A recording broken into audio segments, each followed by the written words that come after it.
Welcome back to Cruder.com. In this next video on conditional formatting, we're going to go over a real-life example utilizing conditional formatting within an Excel calendar.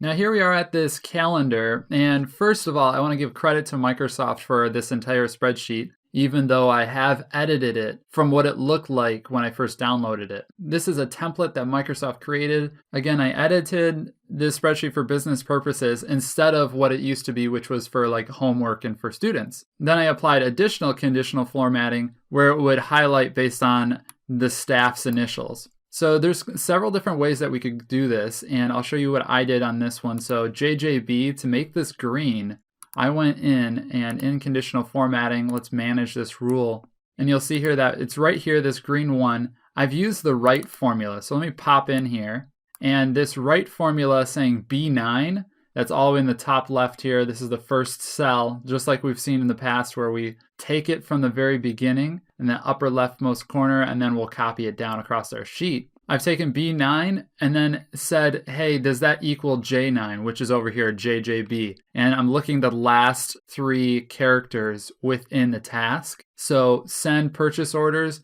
JJB is supposed to do that on Tuesday. Now there's another way that we could set this up. And so let's go ahead and let's clear this one out. Let's delete this rule real quick, and then let's set it up again just to take a peek at what we could have done instead. So I'm gonna delete the rule, hit apply and hit OK. So now all the JJBs have lost their formatting, and let's go in here and recreate this. So I'm gonna start up here in the same spot, starting at B9, and start selecting all the way across and down to here. I'm gonna hold Control, and I'm gonna skip the dates, even though it would probably never happen on the date where it's gonna say JJB or anybody's initials for that matter. But let's just put it on the spots where we know it would be. So I'm just holding Control and selecting the next selection, letting go of Control, scrolling down, pushing Control back down, and then selecting all the way across. And I'm gonna do it on this last one as well, because sometimes on different months, it could flood over into these bottom rows.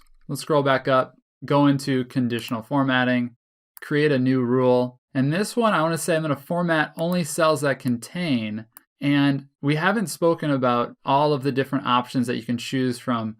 Format only cells with, this time we're going to do specific text. We're looking for somebody's initials, which is text. Notice that you can do a lot of different things in here. So I'm going to say specific text that contains JJB. I'm going to reference that and make sure that that's an absolute reference with the dollar signs. Then I'm going to grab that formatting. So I'm going to fill it with green and then put font color as white.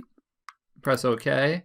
And OK again. Now, it does the exact same thing, but note that there's many different ways that you can go about using conditional formatting. It's not black and white. It involves a lot of creativity and thinking on your part to go ahead and figure out what's the best way to make this work, and then also what's going to make most sense to you as the user of this spreadsheet.